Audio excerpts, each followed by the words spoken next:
राधे राधे प्यारे दोस्तों। धार्मिक कथाएं चैनल में आपका हार्दिक स्वागत है। आज मैं अपनी वीडियो में जय एकादशी की कथा सुना रही हूँ। सर्व सिद्धि प्रदायक माघ मास के शुक्ल पक्ष की इस एकादशी का नाम जया एकादशी है। इसके व्रत में भगवान कृष्ण की केशव नाम से पूजा की जाती है। इस व्रत को करने वाले को भूत प्रेत पिशाच आदि निकृष्ट योनियों में जाने का भय नहीं रहता और अनेकों जन्मों के पाप नष्ट होकर इस लोक और परलोक में सभी सुख प्राप्त होते हैं।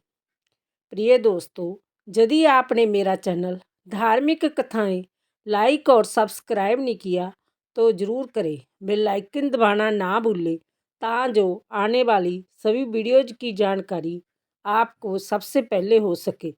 वीडियो को पूरी सुने। सुनने के बाद कमेंट बॉक्स में राधे राधे लिखना ना भूलें। वीडियो को ज़्यादा से ज़्यादा शेयर करें।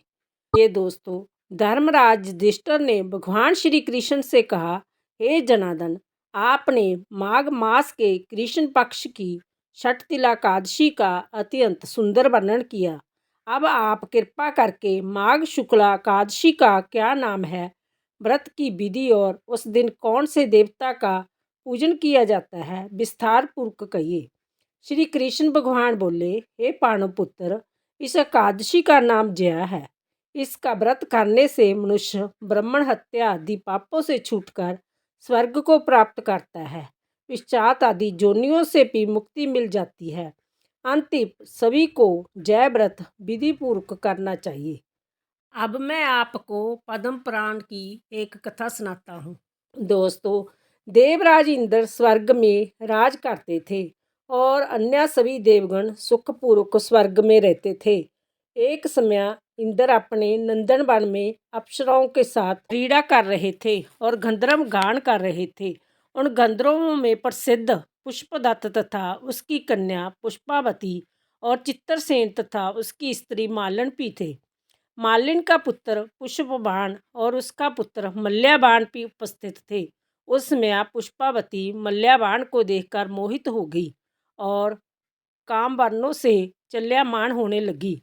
उसने रूप, सुंदरिया, हाव भाव आदि द्वारा मल्याबाण को वश में कर लिया। पुष्पावती की सुंदरता को देखकर मल्याबाण भी उस पर मोहित हो गया। दोस्तों, जय दोनों कामदेव के वश में हो गए थे, परंतु इंद्र के बुलाने पर नृत्य और गायन के लिए आना ही पड़ा।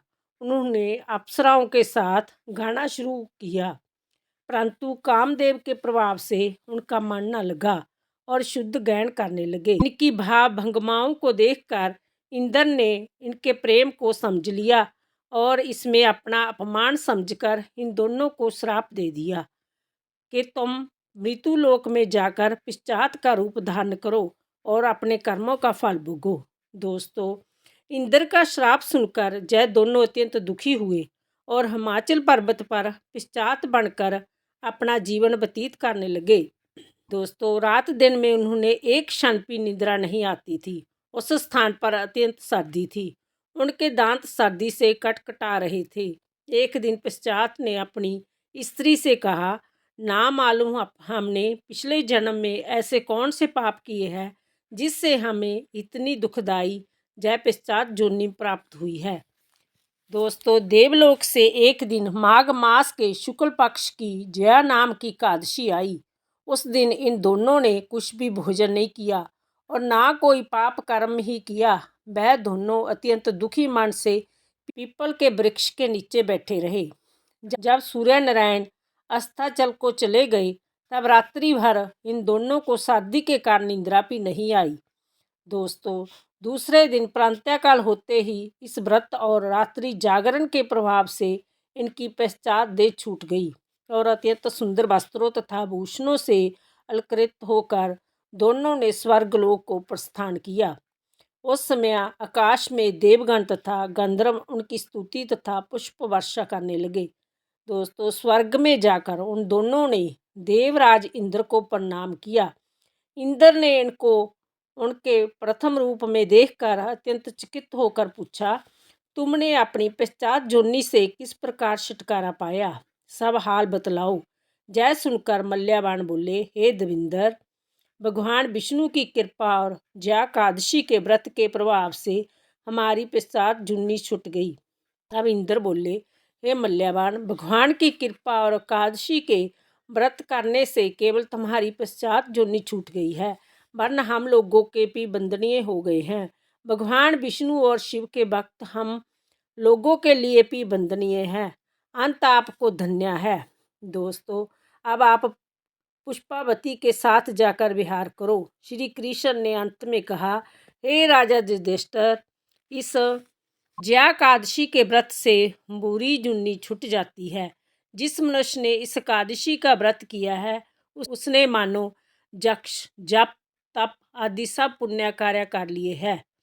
जो मनुष्य जया एकादशी का व्रत करते हैं वह अवश्य ही 1000 वर्ष तक स्वर्ग में निवास करते हैं। बोलो कृष्ण भगवान की जय। बोलो राधा रानी की जय।